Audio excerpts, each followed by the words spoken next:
1962. On a warm but overcast day, an auntie watches her 8-year-old nephew drawing a chalk outline on the sidewalk. She thought he's about to play hopscotch, but no. Young Felix Mitchell was drawing a chalk outline of a dead body. He was always a charming boy, but a mischievous prankster too.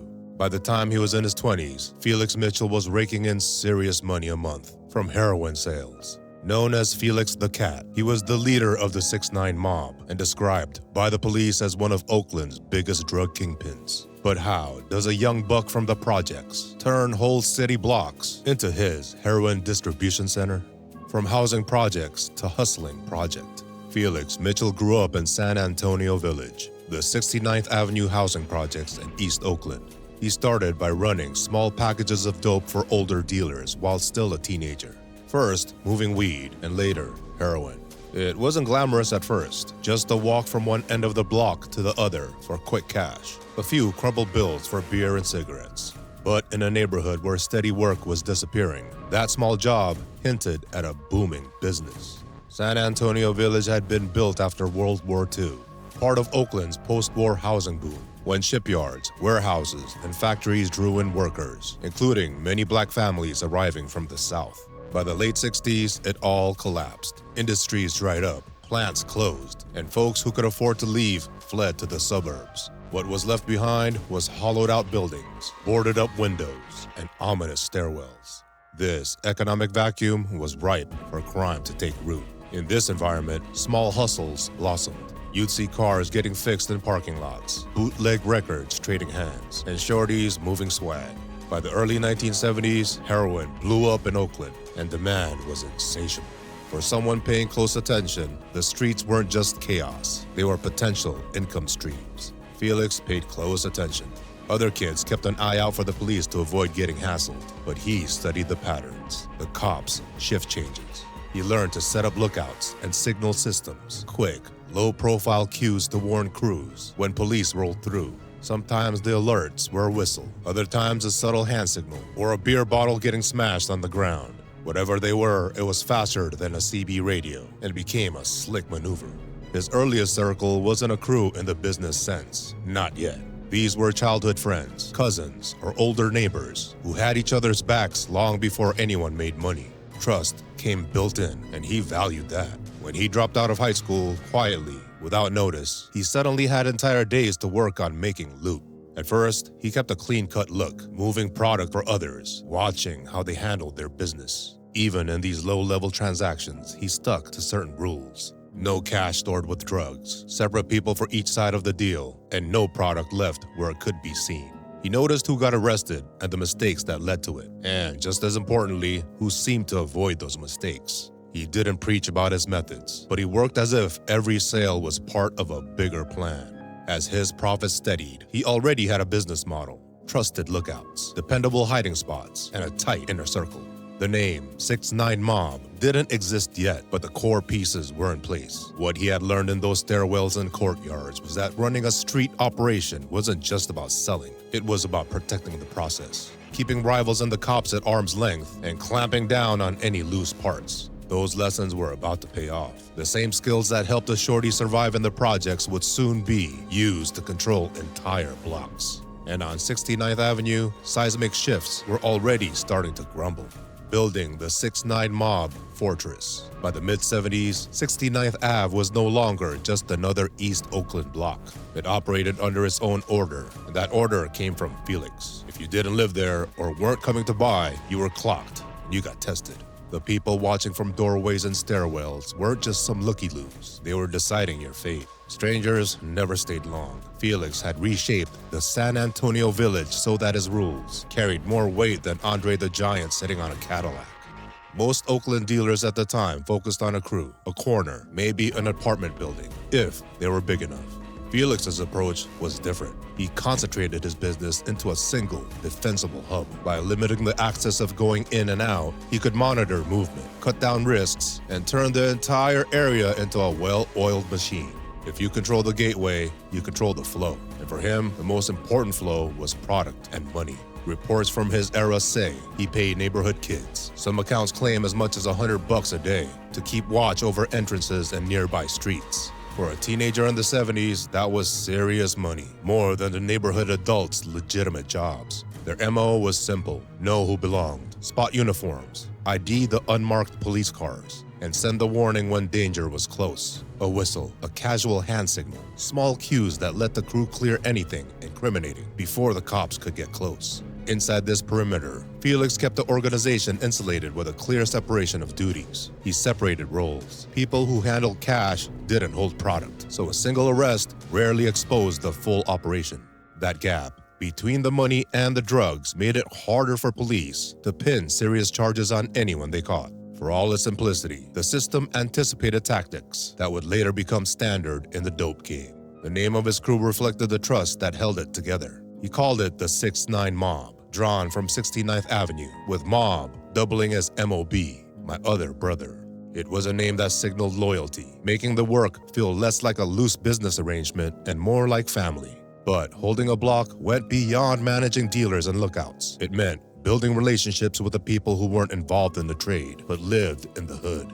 Felix understood that if residents saw his presence as a net benefit, they'd be less likely to cooperate with outsiders, especially the police. He'd have food delivered, drop off appliances unannounced, cover a neighbor's bills, or pay someone's rent when they fell behind. These were not random acts of generosity. They were investments in community trust. If you benefited from the stability he enforced, you had a reason to protect it.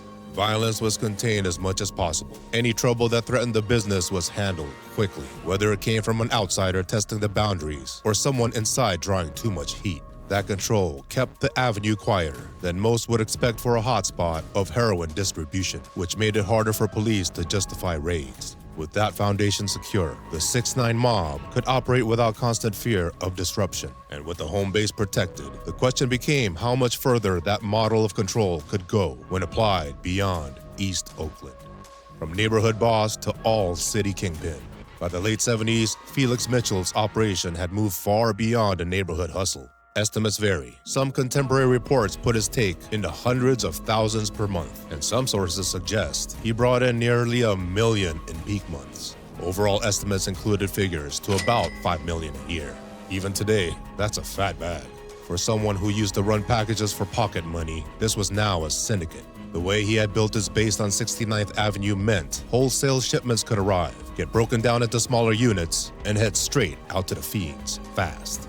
No scattered stash houses, no needless transfers between too many middlemen. The block functioned like a hidden distribution center.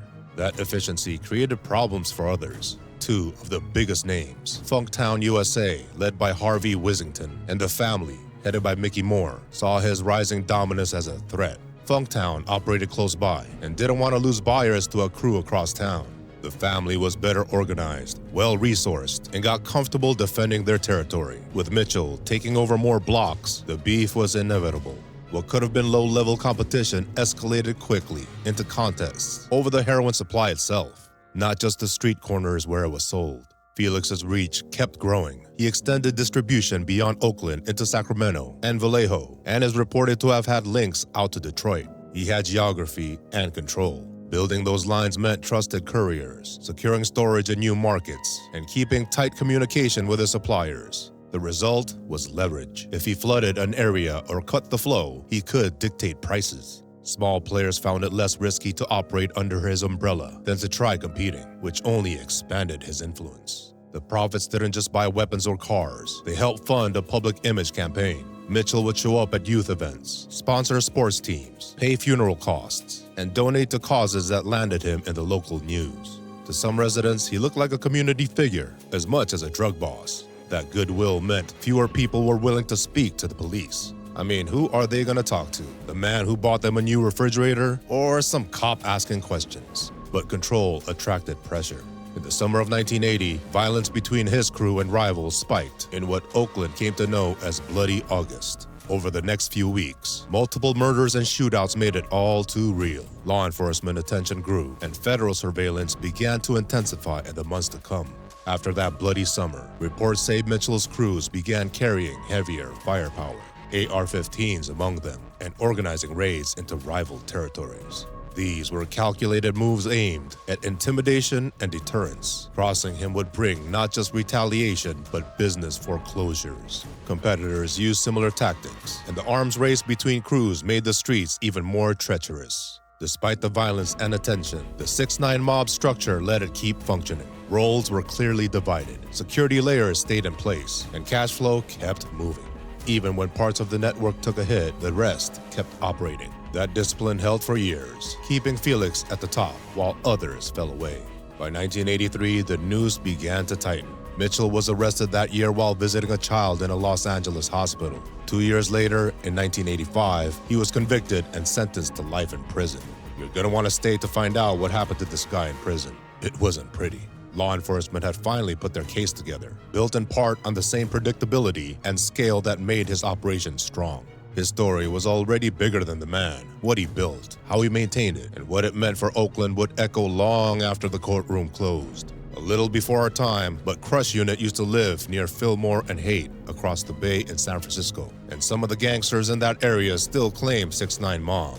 Mind you, this was 1995, 10 years after Felix the Cat got locked up in Kansas. Felix Mitchell's rise came from deliberate moves, starting with errands and a housing project, locking down 69th Avenue, and expanding into a multi-state heroin network. His arrest in 1985 led to what's now called the Felix Mitchell Paradox. Criminologists cite his case as an example where violence and chaos spiked because his monopoly once kept prices and territorial disputes in check. He was convicted in 1985 and stabbed to death in Leavenworth Prison on August 21st, 1986. He was only 31 years old. A certain famous revolutionary attended his funeral. Can you guess who it is? I'll wait. Alright, fun fact. Thousands attended his funeral, including Black Panther co-founder Huey P. Newton. Felix Mitchell's conviction was overturned in 1987 because he died before his appeal. Which side of Felix's legacy matters more? The man who gave away food and supported kids, or the dealer who fueled addiction and violence?